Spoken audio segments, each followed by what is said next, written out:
I was just talking to my neighbor, when he smirked and said something only he could know about my family. My blood ran cold, and for a moment the world stopped. I realized he knew secrets no one else did. I never thought a simple evening chat with my neighbor would change the way I looked at my entire family. Mark was standing on his porch, rocking slightly in that old wooden chair of his, when I stopped by. His porch light flickered overhead, buzzing like a dying insect, casting half his face in shadow. He always smiled when I came around, but tonight something about that smile felt wrong. Too practiced, too stretched. "Evening," he said, lifting a chipped mug to his lips. "Air's cooling down fast, isn't it?" I nodded, shifting my weight. "Yeah. Finally feels like summer's giving us a break." It started like every other chat. Weather, small talk, harmless nothingness. But as the silence stretched, I noticed his eyes. They weren't on me. They were studying me, scanning my face like he was looking for a reaction I hadn't given yet. He leaned forward, resting his elbows on his knees. Funny thing, though, I caught the faintest smell of lavender earlier. Lavender and vanilla. His voice softened, like he was testing me. "Your mother used to wear that, didn't she?"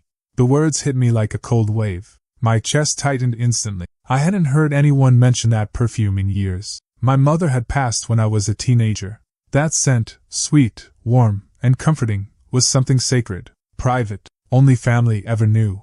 I tried to laugh it off, but it came out thin. "Yeah, she did. Surprised you remember that." Mark's lips twitched, not quite a smile, not quite a frown. More like a smirk that he quickly buried by taking a slow sip from his mug. His hand trembled, just a fraction, but enough for me to notice. He was enjoying this, dangling information like bait. Inside, my head spun. How would he know that? Mom never wore that perfume around the neighborhood. She saved it for home, for family dinners, or late-night talks when she thought no one was listening. I forced myself to meet his gaze. "Strange detail to bring up. Did she ever talk to you about it?" Mark chuckled under his breath, a sound that grated against the silence. "Oh, she and I had plenty of talks, more than you'd think." My throat dried. The cool night air suddenly felt heavy, sticky. I could hear my own heartbeat thudding in my ears, louder than the distant chirp of crickets. He wasn't just reminiscing, he was testing me, watching every flicker of my expression, every twitch of my fingers. I swallowed hard. "You mean, back when she was alive?" His head tilted slightly. That damn smirk again. "Of course, back then. She was a wonderful woman." He paused, dragging his fingers slowly along the rim of his mug. "Too good, maybe, for the life she had." His tone was casual, but his eyes, sharp, unblinking, were anything but. My skin prickled. Something in the way he said it made it sound less like a compliment, and more like an accusation. Like he knew something I didn't. I shifted, ready to excuse myself, but Mark straightened in his chair, his whole posture shifting from relaxed to predatory. "You've always reminded me of her, you know," he said. "The way you hesitate before you speak. That same look in your eyes, like you're holding back questions you're too afraid to ask. That was it." I felt the air leave my lungs. He wasn't just reminiscing, he was dissecting me, picking apart the small habits no neighbor should notice. My fists curled at my sides as I forced my voice steady. "Mark, what are you trying to say?" He didn't answer right away.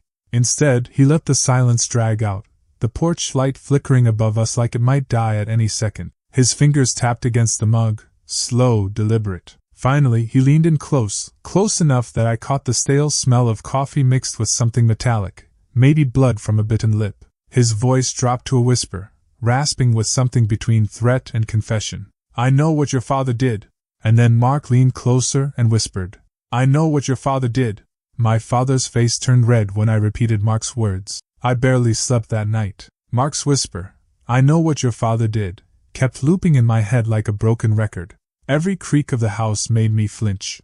I lay in the dark staring at the ceiling, remembering things I had long buried, the click of my father's study door locking late at night, the faint smell of whiskey seeping under it, and the way he would emerge hours later with eyes sharp and bloodshot.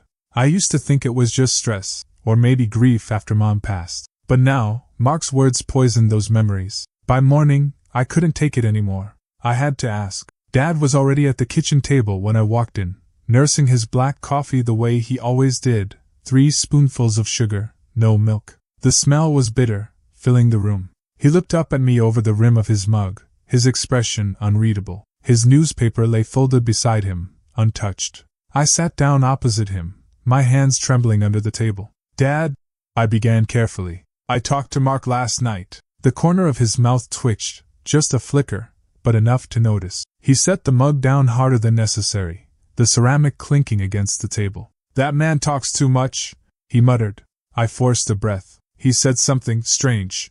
His eyes narrowed. What did he say? I swallowed, my throat dry. He said he knew what you did. It was like flipping a switch. My father's face flushed crimson, his jaw clenching so hard I thought his teeth might crack. His hand tightened around the coffee mug, knuckles going white. For a second, I thought he might throw it at the wall. What the hell did you just say? His voice was sharp, like glass shattering. I shrank back instinctively, but forced myself to hold his gaze. That's what he said. That he knows what you did. He leaned forward, his chair scraping loudly against the tile. His eyes bored into mine, dark and furious. You stay out of this, he snapped. You don't understand the things you're poking at. My stomach twisted.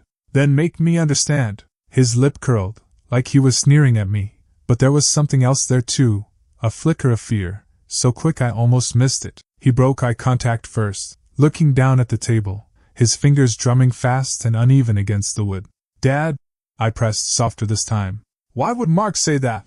What is he talking about? He exhaled through his nose, long and heavy, then stood up suddenly, pacing the kitchen. His movements were sharp, agitated, like a caged animal. You think life is simple, he said, almost to himself.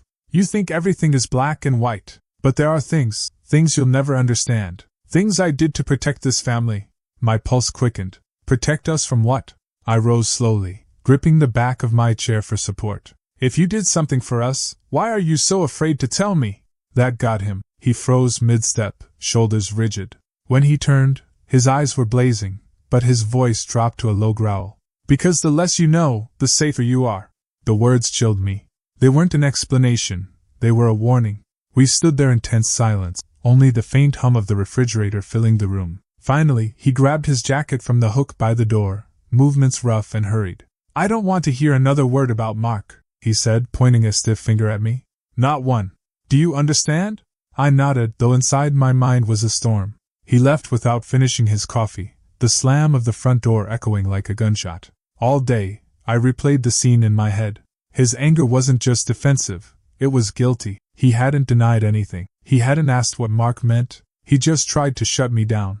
That silence screamed louder than words. By evening, I couldn't stop pacing my living room. My father's words, the less you know, the safer you are, scratched at my skull. Safe from what? Safe from who?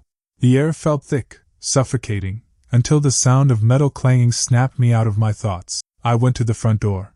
There, sitting in my mailbox, was an envelope, plain white, no stamp, no return address. My hands shook as I pulled it out. The ink on the front was bold, jagged, written in a heavy hand. It was my family's last name, staring back at me in thick, angry black letters. But then Mark left a letter in my mailbox, with my family's last name written in bold, angry ink. The letter mentioned a year I was never supposed to know about. The envelope felt colder than it should have, as if the paper itself carried a secret. It wasn't just a bite of morning air on my fingers. The thing radiated unease. Bold, jagged ink spelled out my family's last name across the front. No return address. No handwriting I recognized. Inside was a single sheet. Nothing elaborate, just 6 words. Your family has lied to you.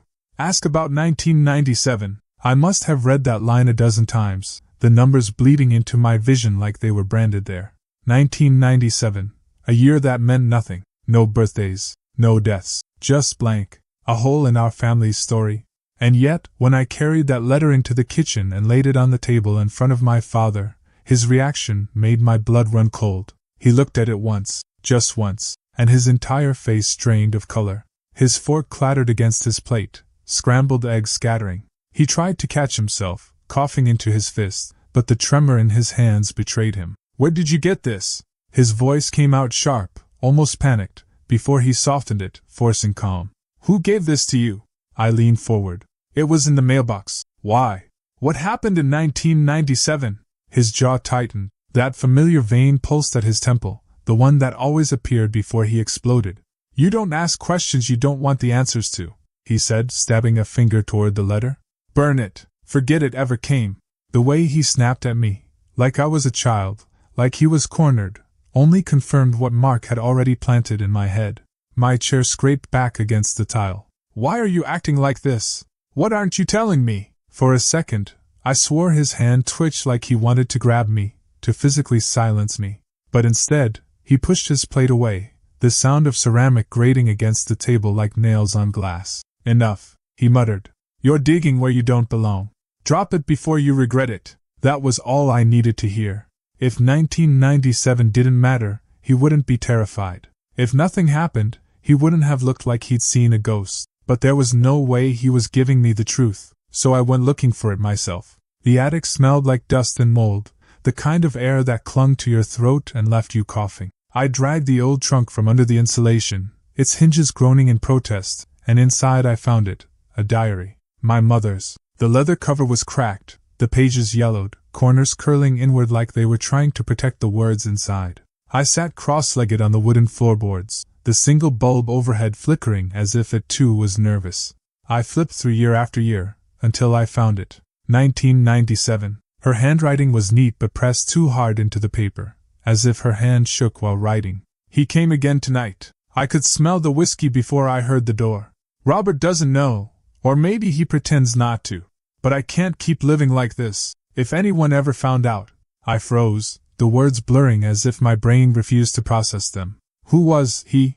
Someone she feared. Someone who slipped into her life while my father turned a blind eye, or worse, allowed it. My stomach churned. I kept flipping faster, page after page.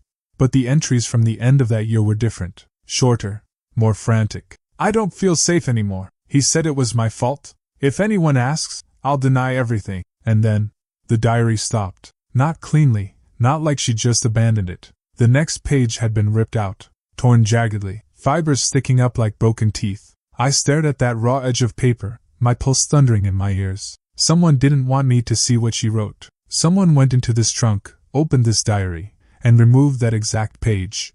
And then I saw it. The dust around the trunk wasn't settled evenly. Footprints, fresh, clear in the powder, led to the trunk and back toward the attic door. Someone had been here, recently, and as I sat frozen on those floorboards, the house creaked, a floorboard groaning under weight that wasn't mine.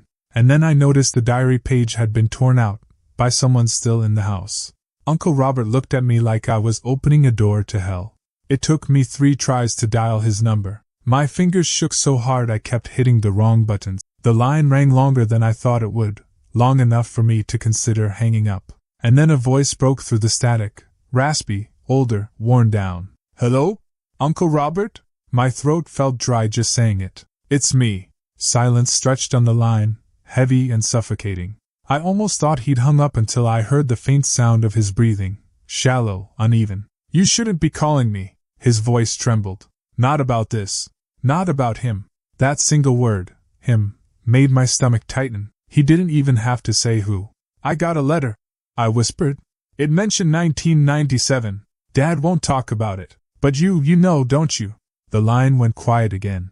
I could hear faint noises in the background, like the creak of his chair and the faint flick of a lighter. When he finally spoke, his words came in fragments, chopped and broken.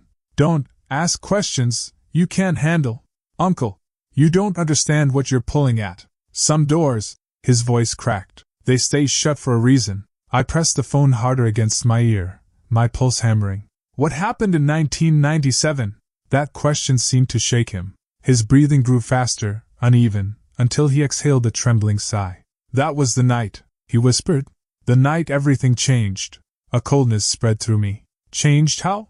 But he didn't answer. He just hung up. I couldn't leave it like that.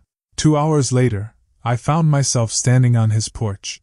The old paint peeled in strips, the front light buzzing faintly with moths circling it. The air smelled of damp earth and stale cigarettes. When he opened the door, he froze, like he'd already known it was me. His eyes darted behind me, scanning the street, before finally landing on me. And when they did, his expression said everything: fear, exhaustion, resignation. "You shouldn't have come."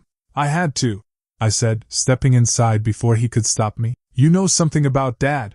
About 1997. Tell me." Inside, the air was thick with cigarette smoke. It clung to the curtains, the walls, even the old armchair where he lowered himself like a man carrying too much weight. He didn't look at me, not once. His gaze stayed fixed on the floor, like meeting my eyes would mean admitting something he'd been running from for years. "I warned you on the phone," he muttered. "But you don't listen. You're just like him." That stung, but I pushed back. "I'm not like Dad. I don't lie. I don't hide things." For the first time, his mouth twitched into something between a bitter smile and a grimace. He took a long drag from his cigarette, the ember flaring in the dim light, and exhaled slowly. "You think you want the truth," he said, his voice low and hoarse. "But once you know it, you'll wish you hadn't asked?" My patience snapped. I slammed my hand on the arm of his chair. "Stop talking in riddles. Tell me what happened." He flinched, his hand trembling so badly that ash spilled onto the floor. His eyes flicked to mine then, just for a second, and I saw it, raw, unfiltered terror. "I can't," he whispered. "If I tell you, he'll know. He always knows." The way he said it made my skin crawl. "Who?" I asked, though I already knew the answer. He didn't speak. He just shook his head slowly, like a man refusing to dig his own grave. I stood, ready to leave, when he caught my wrist. His grip was surprisingly strong for someone so frail, his fingers digging into my skin. He leaned closer, lowering his voice to a rasp. "Listen to me. That night in 1997, your father wasn't the same after it. None of us were. Whatever you do, don't confront him directly. He'll destroy you before he lets the past out." I stared at him, my pulse racing. "Then why are you warning me?" He released my wrist and leaned back, smoke swirling around him like a shroud. "Because someone should have stopped him a long time ago." I swallowed hard, trying to make sense of it, when he reached into his coat pocket. For a moment I thought he might hand me another cigarette, but instead, he pressed something cold and heavy into my palm. A key. Old, tarnished, the metal edges biting into my skin. "You'll know when to use it," he muttered, his eyes fixed once again on the floor. "What does it open?" He shook his head. "That's not my burden anymore." I left his house in silence, the key digging into my fist like it wanted to leave a scar. My uncle's warning echoed in my head the whole drive home, each word replaying in a loop. By the time I got back, night had swallowed the house. My father's study light was off, the hallway dark and still. But the words kept gnawing at me. "You'll know when to use it." I slipped into the study, shutting the door quietly behind me. The smell of old whiskey lingered in the air, stronger than usual, and that's when I noticed it. One of the floorboards near his desk looked different, slightly raised, as if someone had pried it open before. That night, I found the lock that fit the key, hidden in my father's study floorboard. I uncovered something my father never wanted me to see. The wood groaned beneath me as I pressed my weight into the corner of the study floor. My fingers clawed at the seam I hadn't noticed until now, thin, almost invisible, but undeniable. My chest tightened. This was it. This was why Uncle Robert's voice trembled. This was why Dad's eyes always hardened whenever 1997 was mentioned. The panel resisted at first. I dug my nails in, splinters stabbing my skin until finally it gave, peeling up with a reluctant creak that seemed louder than thunder in the suffocating silence. And then the smell hit me. Damp, musty, like old paper rotting in a cellar. A wave of mildew and smoke curled out, stabbing my throat with memories of Dad's study late at night, his shadow hunched over the desk, cigarette glowing, muttering things I wasn't supposed to hear.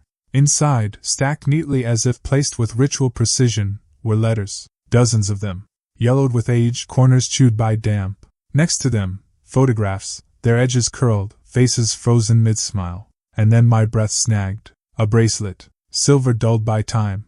My mother's. I knew it instantly because of the tiny initials etched inside.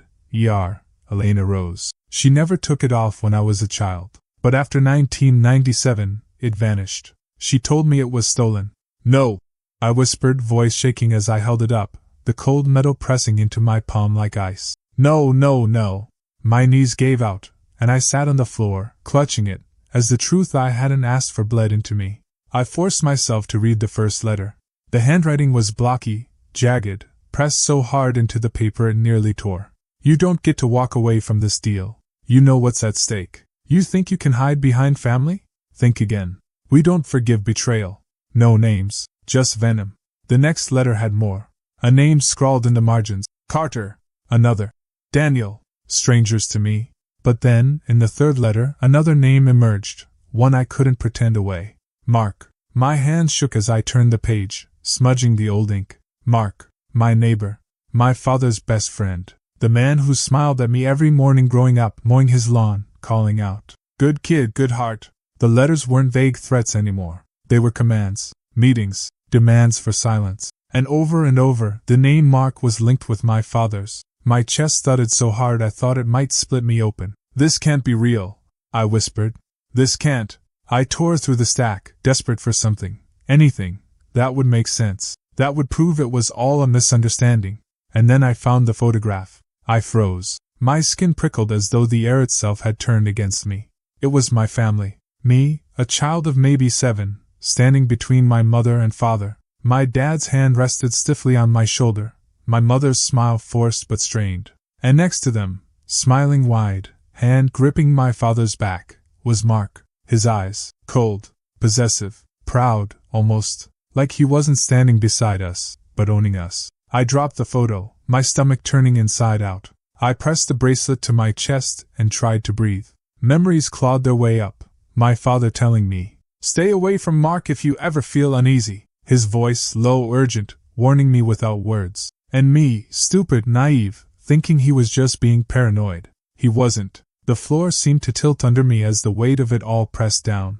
My family hadn't just known Mark. They were entangled with him. My father had buried this, hidden it under layers of wood and silence. And now here it was, raw and undeniable in my shaking hands. I thought of Uncle Robert, his face pale as he pressed the key into my palm, whispering, "You'll know when to use it." I knew now.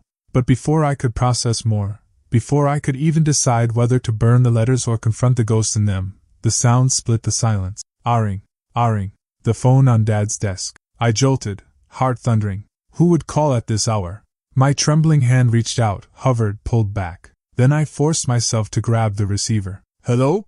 My voice cracked. The line hissed with static before a familiar voice slid through, calm but edged with something sharp. "Mark, we need to talk," he said. His tone was flat, stripped of the cheerful neighborly warmth he always wore like a mask. I swallowed hard. "About what?" A pause. I heard faint breathing, measured, controlled. But under it, a flicker of tension, like he was holding back a storm. "Alone," he said finally. "Tonight." The line clicked dead before I could answer. The receiver slid from my hand, clattering against the wood. My pulse hammered in my ears as the truth wrapped its claws around me. Mark knew. He always knew. And now, he was coming for me. He looked me in the eye and told me my family was built on lies. Mark's kitchen was darker than I expected. Only one light flickered above the sink, casting long shadows across the counters. The smell of stale coffee clung to the air, bitter and sharp, the kind that makes you want to pull back. He gestured for me to sit at the small round table. His movements were controlled, rehearsed almost, but I noticed his right hand wouldn't stay still. It tapped against his mug, quick, nervous bursts he tried to disguise as casual. I sat anyway, my legs tense under the chair, ready to bolt. "You came," he said, settling across from me. His voice was calm. Too calm. "You told me to," I said. My throat was dry, every word scratching against it. He smirked faintly, leaning back. "You always did listen." That smile didn't reach his eyes. His gaze was sharp, fixed, like a predator sizing up its prey. Silence stretched until he finally spoke again. "Your father and I, we weren't just neighbors. We weren't just friends." I clenched my fists under the table. "What do you mean?" He tilted his head, the light catching the edge of his jaw. "There are things from 1997 you don't understand. Things you were too young to see." The year struck like a gunshot in my head. Uncle Robert's voice. My father's warnings. The letters in the floorboard. "What happened?" My voice cracked. He leaned forward, his breath hot with coffee. "Your family isn't who you think they are." The words hit like a hammer against my chest. I swallowed hard. "Say it plainly, Mark. Enough with the riddles." He chuckled, but it wasn't warm, it was hollow. "Plain? Fine. Your father and I were tied together by something unforgettable. Something you've been dancing around with those little discoveries of yours." I tried to keep my face still, but my pulse was racing, and he saw it. His smirk deepened, satisfied. "You know what betrayal smells like?" he asked suddenly. His tone sharpened, his voice cutting through the silence. "It's sweat, smoke, blood. Your father knew. He was in it as deep as I was, maybe deeper."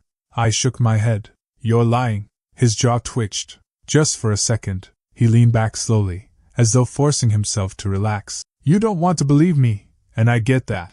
But the truth doesn't care what you believe. My nails dug into my palms under the table. Then tell me what happened in 1997. He studied me, his eyes narrowing, tapping that damn mug again, faster this time. You really want to know? Yes. My voice trembled, but I pushed it out. He smiled again, only this time it looked wrong, strained, bitter. There was a deal. A deal your father thought he could walk away from. But nobody walks away. Not from men like that. The air grew colder. My stomach nodded. What kind of deal? Mark leaned so close I could feel the heat of his words against my cheek. A crime. A cover-up. A betrayal. And your family? They've been living on top of that rot ever since. My throat tightened. I wanted to scream, to demand answers, but the words stuck like thorns. The silence dragged, broken only by the faint hum of the fridge. Finally, I forced myself to whisper. You're saying my father killed someone? His lips curved, slow, cruel. Not just killed, lied, hid, protected himself at everyone else's expense. And your mother? He stopped, watching me. He wanted me to beg for the rest. What about my mother? I snapped. He tilted his head, savoring the tension. She cried more than anyone. You should have seen her. Shut up. My voice shook, but I pushed it out louder this time. Mark's eyes glinted, and for a moment he looked thrilled, like he had pulled the string and I was dancing on command. I stood, the chair scraping hard against the tile. I don't believe you. You're twisting everything. He rose too, slower, deliberate, taller than me, leaning just enough to cast a shadow over me. Believe what you want, but you can't unsee what's already in your hands. He was right. The letters, the bracelet, the photograph with him smiling beside my family. They weren't illusions, they were proof. I sank back into the chair, my hands trembling. Why are you telling me this? Mark sat again, calm returning like a mask slipping back over his face. He reached under the table. For a second my chest locked, terrified of what he might pull out. But it wasn't a weapon. It was a photo. He slid it across the scratched wood toward me. His fingers lingered on it a beat too long, almost possessive. The photo stopped in front of me, and my heart shattered. It was my mother, her face streaked with tears, red-eyed, broken. And beside her, sitting far too close, his arm brushing hers, was Mark, smiling. The room tilted. My pulse thundered as I stared at the image, bow rising in my throat. My mother crying, my neighbor, her supposed comfort. And suddenly, I knew this wasn't just about my father's secrets. It was about all of us. That photo broke something inside me. I held the glossy print between trembling fingers, the edges digging into my skin like it wanted to cut me too. My mother's eyes stared back at me, hollow, defeated, almost begging. And there he was, Mark. His hand rested on her shoulder, fingers spread wide like ownership, like he was branding her. For a moment, the room spun. My throat tightened. I couldn't breathe. Was this real? Or some cruel trick? The kitchen clock ticked louder than usual, every second mocking me. The faint smell of burnt toast from the morning still lingered, mixed with the sharp tang of ink from the photo. My stomach churned. I slammed the picture onto the table. What the hell is this? Dad looked up from his chair. His face, already lined with stress, flushed an angry red. His jaw tightened, his fists clenched before I even finished speaking. Where did you get that? His voice was sharp, guttural, already defensive. Does it matter? I snapped. Look at it. Look. He snatched the photo, eyes darting over it, and for the first time in years, I saw fear flicker across his face. A crack, a weakness, then it was gone, replaced by a roar. He slammed his fist against the table, rattling the plates. That man is poison! He bellowed. He's nothing but a parasite. Don't you dare believe anything you see! I froze. My father's rage was volcanic, spewing across the room. But his words, his frantic denial, rang hollow. Poison? I whispered. My hands shook, but my voice steadied. Then why is his hand on Mom's shoulder like that? Why do her eyes look like she's begging for help? Dad's nostrils flared. He looked away, but too quickly. And in that silence, something clicked. Mom's years of quiet suffering, her evasive answers, her sudden excuses whenever Mark's name came up. It all snapped together like jagged puzzle pieces. She hadn't been protecting herself. She had been protecting him. My chest burned with betrayal. Tell me the truth. I slammed my palm on the table, mimicking his earlier rage. Did you know? Did you know he was doing this to her? Dad's lips twitched. His teeth clenched. He wanted to shout again, but something in my stare held him back. Finally, through gritted teeth, he growled. You don't understand. You never will. He's dangerous. That's all you need to know. Dangerous. The words sank into me like ice water. He wasn't denying the photo anymore. He wasn't protecting Mom. He was protecting himself, from the truth. And in that instant, I hated him for it. I pushed the chair back, the scrape loud against the tiles. My whole body shook with rage.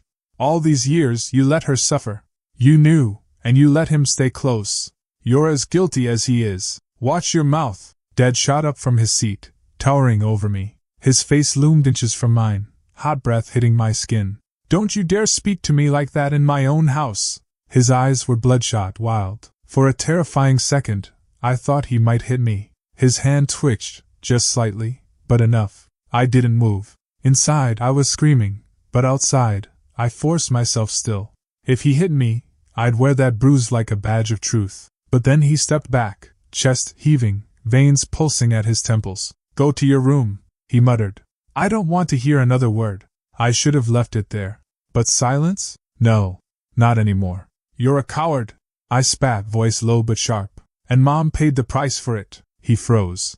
The words sliced through the air, and for the first time, he didn't roar. He just crumbled. His shoulders slumped, his fists loosened, but he didn't deny it.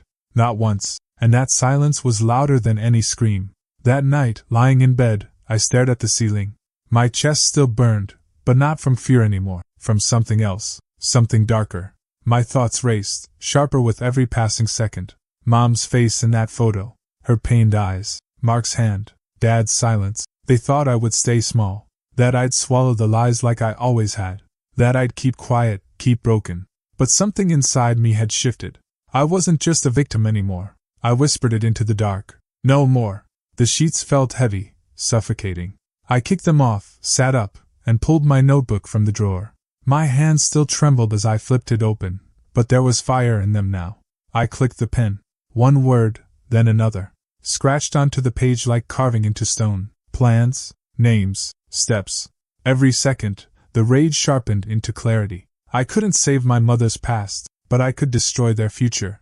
And that night, I began writing my revenge plan. For the first time, I stopped being scared and started being dangerous. I spread the papers across my desk like a madman arranging puzzle pieces, letters, torn diary scraps, and photographs. The lamp above flickered, casting shadows that made the inked words seem alive. My hands were slick with sweat, crinkling the fragile pages, but I didn't care. Each scrap carried decades of silence, and I was done being silent. Mom's handwriting, shaky, uneven, bled across the pages. Truth must come out. I whispered it aloud. It will.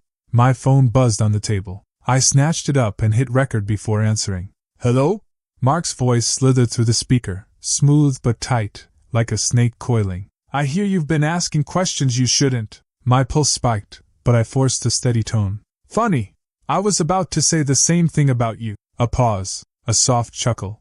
Careful, kid. Curiosity killed the cat. I pressed the phone harder against my ear, picturing his smug face. But satisfaction brought it back. His chuckle died. He hung up. I stared at the screen, the recording still running, my breath ragged. Every second of that call was fuel. Later, I cornered Dad in the living room. The TV blared some meaningless game show, but he wasn't watching. He sat rigid, remote clenched like a weapon. I hit record again. Why didn't you protect her? I asked. His jaw tightened. I told you, you don't understand. She wrote everything. I snapped, slamming the diary scraps onto the coffee table. Her words, not mine. He glanced down, just a flicker, but his nostrils flared. His fingers tapped the armrest, a nervous tick I'd never noticed before. She was sick, he muttered, voice cracking. She didn't know what she was writing. Stop lying, I said, leaning closer. You're trembling. He flinched, like I'd struck him. But he didn't answer. The recording app glowed red. Piece by piece, I built my case. I hid memory cards in a hollowed-out book, stuffed letters behind air vents, backed up files online. My laptop hummed as waveforms danced across the screen from every recorded call. The plan was bigger than just revenge now. It was survival. And yet, fear still clawed at me. Every night, I dreamed of Mom's face in that photo, her pleading eyes, Mark's hand heavy on her shoulder. I'd wake drenched in sweat, my chest tight. But instead of collapsing into dread, I sat at the desk, adding another step to the plan. Rage made me restless. Fear made me sharp. One night, as I catalogued the evidence, a floorboard creaked behind me. I spun. Dad stood in the doorway, arms crossed. His shadow filled the room. "What are you doing?" His voice was calm, too calm, but his eyes darted to the piles of papers. My heart thudded. "Homework." A fake smile stretched across his face, lips trembling at the corners. "Don't treat me like a fool." He stepped closer. The air seemed to thin. "Put it away," he whispered. I met his stare. For once, I didn't look down. "No." The smile vanished. His jaw clenched. For a heartbeat, I thought he'd lunge. But then he turned sharply and walked out, the floor groaning beneath his steps. I didn't sleep that night. I just kept writing, faster, harder. By the end of the week, my notebook looked like a battle plan. Dates, names, patterns of behavior. My handwriting grew darker with each page, the pen nearly tearing through. I showed bits of it to Lisa, my only trusted friend. "You're scaring me," she whispered, scanning the pages. "Good," I said. "They should be scared too." She reached across the table, fingers brushing mine. "What if they find out? They already suspect," I said, pulling my hand back. "Now I need proof that destroys them." It was almost perfect. Almost. I had every diary page photographed, every phone call recorded, every lie archived. I even drafted letters to lawyers, journalists, anyone who would listen when the time came. But then, one mistake. I was searching through old files in Dad's cabinet when I found an envelope tucked inside a folder marked property records. My gut twisted before I even opened it. Inside was a letter. Not from Mark, from Uncle Robert. At first, the words didn't register. Then they hit like a brick. "Our arrangement with Mark will stay hidden as long as he is kept satisfied. The boy doesn't suspect. The family will never know. Consider this matter handled." My stomach dropped. Uncle Robert. The man who bought me birthday presents, who slipped me candy when Dad wasn't looking. His handwriting looped across the page like a dagger wrapped in ribbon. I gripped the paper so hard it nearly tore. My chest pounded. Not just Dad. Not just Mark. Robert too. My whole body shook as I whispered into the empty room. It was all of them. But then I discovered Uncle Robert had been working with Mark all along. The dinner table became my battlefield. The roasted chicken smelled like home, but the tension in the air tasted like poison. My hands trembled beneath the tablecloth, hidden from sight, but my voice, my weapon tonight, remained steady. Across from me, Mark carved a slice of meat with surgical precision, his lips twisted into that fake grin he always wore in public. Dad sat stiffly, shoulders squared, eyes flicking between us like a referee at a match he didn't want to call. And Uncle Robert. Robert leaned back in his chair, arms crossed, his forced casualness betrayed by the twitch of his jaw. 3 men, 3 liars, and me, sitting with a recorder hidden under the table, every breath, every word being captured. "Feels good," I said, forcing a smile. "Us together like this. Been a while," Dad grunted. "Families should eat together more often." Robert chuckled, though it came out too sharp. "Yes. Like old times." Mark tilted his head, studying me. His fork scraped against the plate. "You've been quiet lately. Too quiet." I stabbed a piece of potato, steadying my hand. "Just listening." "To what?" he asked. "To the lies," I said, my voice soft but deliberate. The scrape of his fork froze. Dad's eyes narrowed. Robert's fingers drummed against the table, too fast, too nervous. Mark leaned forward, resting his elbows on the table. His smile widened, but the veins in his neck bulged. "That's a bold word." "It's the right one." Silence thickened, broken only by the hum of the refrigerator and the faint clatter of cutlery. I forced myself to breathe evenly, though my heart hammered against my ribs. Dad cleared his throat. "Let's not ruin dinner." I looked straight at him. "Dinner was ruined a long time ago." Robert's chuckle returned, but this time it was hollow. "You're being dramatic." I leaned in, meeting his eyes. "Am I?" "Because I found your letter, Robert. The one about keeping Mark satisfied. About keeping things hidden." The fork slipped from his hand, clattering onto the plate. He froze. Dad's head whipped toward him. "What letter?" Robert stammered. It's not what it sounds like." "Oh, it's exactly what it sounds like." I cut in, my voice rising. "You all thought I'd never find out. But guess what? I did."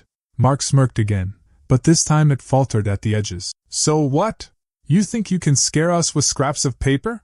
You're still just a child playing detective." His words sliced at me, but I refused to flinch. Children don't record phone calls. Adults do.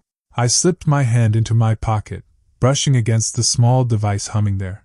Just knowing it was recording gave me strength. Mark's eyes darted to my hand, then back to my face. His jaw clenched. You wouldn't dare.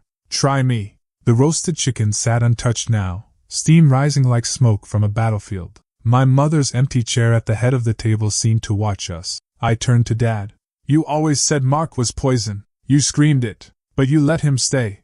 You let him put his hand on her shoulder like she was his. Dad's face flushed red. His chest rose and fell faster. He gripped his knife so tightly his knuckles whitened. She was my wife, he growled. She was your victim. I shot back. The knife dropped. The sound rang through the room like a gunshot. Robert shifted in his seat, sweat glistening on his forehead. This is insane. None of this proves anything. You're twisting words. Then let's untwist them, I said, leaning back. My voice lowered, calm, deliberate. Tell me what you promised Mark. Tell me why my mother's diary says she was trapped. Dad slammed his palm against the table, plates rattling. Stop it! Mark smirked again, recovering his mask. Look at you, he said to me. Trying so hard to be clever. You think one dinner changes everything? You're still powerless. I held his stare. Then why are you sweating? He blinked, just once, but it was enough. The crack in his armor. The air was electric now. Each second stretched thin, vibrating with the weight of unspoken truths. I pushed harder. Mom wrote, truth must come out. Her words, not mine. She begged in those pages. And you. I jabbed my finger toward Robert. You covered for him. Robert looked at Dad, then at Mark, searching for an escape. We were protecting the family, he whispered. The family?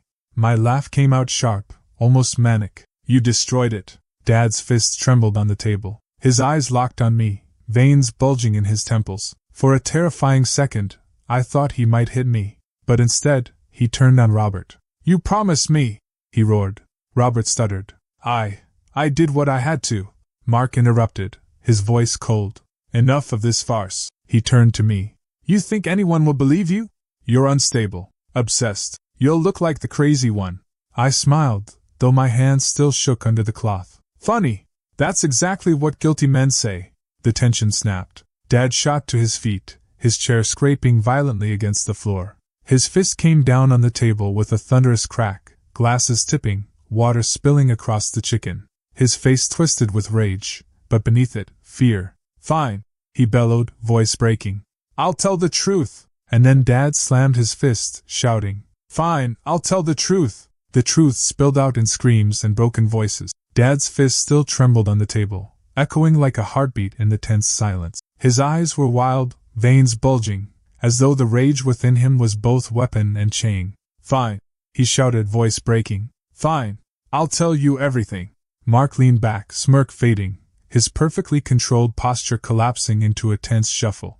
Robert's jaw tightened, sweat glistened along his temples. Every tiny movement, the flick of an eye, the twitch of a hand, betrayed their panic. I took a deep breath, letting the recorder hum quietly under the table. I could feel the heat of adrenaline burn along my spine. This was it. The moment I had been planning for weeks. You cover for him, I said slowly, meeting Dad's gaze. And you, Robert, you've been feeding him information. Every step I took, every question I asked, he knew about it. Robert stammered, his fingers drumming nervously against the edge of his plate. I didn't. I was protecting your reputation. I cut in, voice sharp. Not her life. Not the truth. Dad leaned forward, slamming both fists on the table now, glasses rattling. Mark and I, we did what we had to do. Back in 1997. It was her fault, her choice. She got in too deep. We tried to save the family, save her, save you. I froze. Every word was a hammer against my chest. Save me? I whispered, voice trembling. By lying, by hiding what happened? Mark's lips pressed into a thin line, and for the first time, I saw fear in his eyes. He couldn't talk his way out anymore. She was scared. Dad continued, tears brimming, fingers trembling. I didn't know what else to do. We covered it up, made it disappear. No one had to know. Robert groaned, burying his face in his hands. She was my sister-in-law. I didn't know what else. Lies. I snapped, slamming my palm against the table. All of it. Years of lies. My mother's silence. Do you even realize what you've done? The room stank of roasted chicken, sweat, and something heavier, the metallic tang of dread. The recorder caught every syllable, but even that couldn't capture the heaviness pressing against my ribs. I felt my stomach lurch as the confessions poured out like poison. Dad's voice cracked again. It started with one mistake, one moment we didn't understand, then we covered the rest. I thought I was protecting her. You were protecting yourself, I shouted. Every day, you let Mark put his hand on her shoulder, let him manipulate her, let her suffer in silence while you lied to me, to everyone. Mark's smirk returned, thinner, forced. You think this changes anything? I leaned forward, voice low, venomous. It changes everything. Because now, it's all on tape. Every lie, every excuse, every twisted justification. I know what really happened, and everyone else will too. Robert's head shot up. His lips quivered. You don't understand. There are people who will come after you if this gets out. Mark, he's dangerous. I'm done being scared, I said, my voice steady, cold. Tonight the truth comes out. Dad's hands shook violently now. His face was pale, eyes darting to Mark, then Robert, then finally to me. I didn't think you'd find out, he muttered. You underestimated me, I said, leaning back. I could feel my pulse in my temples, the recorder buzzing quietly like a countdown. You underestimated how much I wanted the truth. Mark's jaw flexed. You don't know what you're dealing with, he hissed. I know exactly what I'm dealing with, I replied. A rotten family, built on secrets, lies, and fear. Dad's head bowed, voice small. She, my wife, she deserved better. I didn't protect her. I failed her. And you were always in the dark. My chest ached, but rage surged over it. I didn't flinch. I let every emotion sharpen, every word precise. Do you realize what this means? The pain she carried for decades, the letters, the diary entries, everything you tried to hide? Robert swallowed, lips dry. I didn't know how else. You knew, I interrupted. And you stayed silent. You fed Mark every step I took, every question, every plan. That's betrayal, Robert. That's what you are. Mark suddenly stood, his chair scraping harshly against the floor. Enough! I matched his glare. It's not enough until the truth is told. You can't stop it now. Not me. Not the evidence. Not anyone. Dad's hands gripped the table edge so tightly his knuckles turned white. He stared at me, face a mask of despair and fear. You don't know what you've done, he whispered, voice shaking. This will ruin everything. I leaned closer, eyes locked on his. It already has, Dad. For you, for Mark, for Robert. You made your choices. Now live with them. And then the room went deathly still, the kind of silence that presses into your chest. My stomach twisted as I realized just how fragile they were, how thin their control had become. Their eyes darted like cornered animals, every micro-expression betraying guilt, fear, and desperation. Then, a knock at the door. Sharp, insistent. All three of them froze. Dad's head shot up. Mark's face paled. Robert's mouth opened, but no sound came out. I swallowed. The last thread of control they had was gone. And then the police knocked on the door. The night ended with sirens and handcuffs. Red and blue lights cut through the darkness, flickering across the living room walls in jagged streaks. My chest throbbed, each beat echoing in my ears as the police officers moved with precise efficiency. The smell of cold metal and damp asphalt drifted in through the open front door, mingling with the lingering scent of dinner and fear. Mark's face twisted in rage as he was hauled toward the squad car, mouth yelling words I couldn't make out over the wail of sirens. His hands clawed at the air, at the officers, at the last scraps of control he thought he had. Mark, you don't understand, Dad screamed, stumbling toward him, voice cracking, the lines of age and panic etched deep into his face. This is betrayal! My own blood! But the cuffs clicked shut, metal cold and final against his wrists. The sound reverberated like a victory bell, yet it carried an odd hollow echo. I should have felt relief, triumph, closure. Instead, there was a gnawing emptiness. Years of lies, deception, and hidden truths had turned to ash in my hands. Uncle Robert slumped on the couch, shoulders drooping as if the air itself had been sucked from the room. His eyes stared blankly at the floor, the weight of his guilt pressing down like a physical force. His lips moved, whispering apologies to no one, to everyone, to himself. You were supposed to protect us, I said, voice shaking, fingers clenched into fists at my sides. Not feed him information, not lie, not hide the truth. He flinched, a micro-expression of shame flashing before his face fell again. I thought I was keeping the family safe, he muttered, barely audible. I didn't know how else. Safe? I spat, teeth gritted. You call betrayal and silence safe? You ruined everything. You ruined her life. You ruined mine. Dad's voice wavered, raw and broken. I thought I was doing the right thing. I thought I could control it. I never wanted this to happen. Control? I echoed, incredulous. You call covering up decades of lies, hiding crimes, letting him hurt her, control? You were just scared of the consequences. That's it. Nothing else. Mark's eyes met mine one last time before they were dragged away.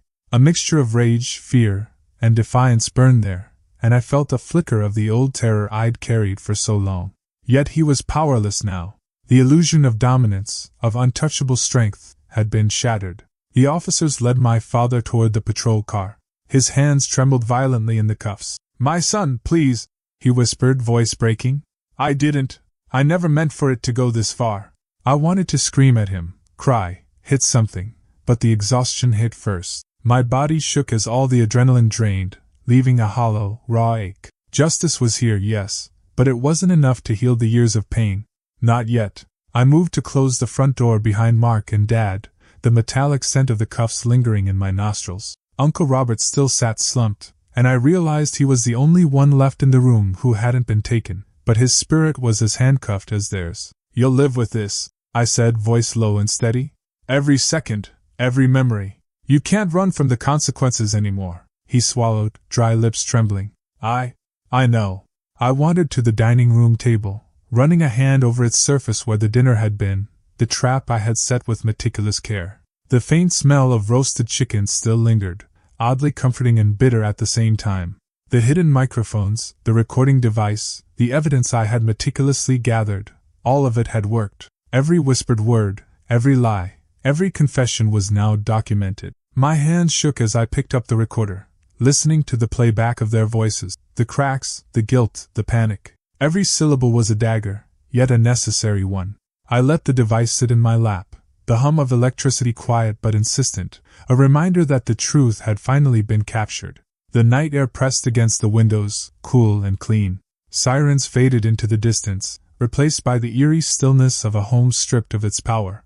I sank into a chair, chest heaving, mind racing with the fragments of memory and emotion. Relief should have been a roaring flame, but it was a flicker, tiny, fragile, hesitant. Years of deception and silence had built a labyrinth in my mind, and even as the walls crumbled tonight, I was left wandering through the rubble. I wasn't whole. I wasn't healed. But justice, cold, sharp, final, had arrived. I whispered to myself, almost in disbelief. It's over, at least for now. Then, weeks later, a letter arrived. The envelope was simple, unassuming, but the handwriting made my stomach twist. Mark's looping, precise script stared back at me. My hands froze, the paper trembling as if it carried electricity. A chill ran down my spine. Justice might have arrived in the form of sirens and handcuffs, but some games, some revenge, weren't finished yet. I held the envelope in my hands, the weight of his words yet to be read pressing like a vice. I thought I was free, until I read his final letter. The envelope trembled in my hands, its edges rough against my fingertips. I stared at it for a long moment, heart hammering in my chest, before tearing the flap open. The paper inside smelled sharp, metallic, like blood and ink mixed together. It was Mark's handwriting, precise, deliberate, mocking. You think you've won, the words began, crawling across the page like a snake. But this isn't over. Your family's blood is on my hands and you're next. A cold wave washed over me, chilling every bone. My stomach tightened, and I felt my pulse in my temples. Every creak of the floorboards, every hum of the fridge, even the soft whisper of wind against the window seemed amplified, a drumbeat echoing dread. I sank into the chair, clutching the letter, reading and rereading. Every word dripped menace, yet it was personal, painfully, cruelly specific. He mentioned the night of my mother's accident, the hidden truths of my father's past, the lies Uncle Robert had tried to bury. He knew everything, had remembered every scar, every humiliation, every secret. The first lines stung sharpest. I watched you gather evidence, play the perfect game, feel the thrill of power. You think that triumph makes you strong. It doesn't. It only makes you predictable. I see patterns, and I've always been 2 steps ahead. My hand shook as I gripped the paper, knuckles white, nails digging into the thin sheets. I could feel the quiet of the house pressing down, making my breath sound loud and uneven. The memory of the sirens, the cuffs, the night of the downfall, collided with this new threat, turning every victory into a fragile illusion. Mark's cruelty was meticulous. He described conversations that had seemed private, the way I had spoken to Uncle Robert, the small betrayals I thought hidden. Each line was a scalpel, dissecting my thoughts, exposing the strategy one had used, the fear I had masked with calm. "You smile too early," he wrote. "Laugh too loud when you think no one is watching. I see the micro-expressions, the tics you think are hidden. I remember everything, and I will use it against you. Don't be naive, I will return." I pressed the letter to my chest, heart racing, lungs tightening. The room felt smaller, the walls closing in as a cold dread wrapped around me. It wasn't just a threat, it was the knowledge that he had waited, watched, and was patient enough to bide his time. His revenge wasn't hasty, it was deliberate. I could almost hear his presence in the shadows, a whisper behind every corner of my mind. For the first time since the arrests, tears pricked my eyes. I had imagined the downfall would bring closure, but this final letter, was proof that evil doesn't vanish with sirens and handcuffs. It lingers, it waits, and it remembers. I tore myself away from the letter, pacing the floorboards, listening to the creak of each step, the faint hum of the fridge, the whispering wind. I thought of my family, my father, broken but exposed, Uncle Robert, defeated but alive, Mark, captured yet still alive in my mind through these words. The weight of his menace settled in my chest, heavy and cold. I clenched my fists. I could fight, prepare, anticipate, but I knew the truth. Mark's reach was long, his cunning unyielding. He had left this letter to remind me that nothing, not even justice, could erase him from my life. The letter concluded with a flourish, each word a dagger sharpened for psychological cruelty. "You will sleep tonight, thinking you are safe. You will wake tomorrow, believing you have survived. But the clock is ticking, and I am patient, always patient. Remember every shadow, every whisper, every breath you take. I am waiting, and I will come." I dropped the letter onto the table, the paper trembling even without my hands on it. Silence pressed against the walls, unbroken except for the faint sounds of the house. But I could feel him there, in the corners, in the shadows, in the way my own heartbeat thundered in my ears. For the first time in weeks, I realized the depth of the game I was in. Justice had arrived, yes, but it had not defeated him. The war wasn't over. It never would be, not as long as he existed, and not as long as he remembered. I stared at the envelope, the metallic smell of the ink lingering in the air, and knew, deep down, he would come back for me one day.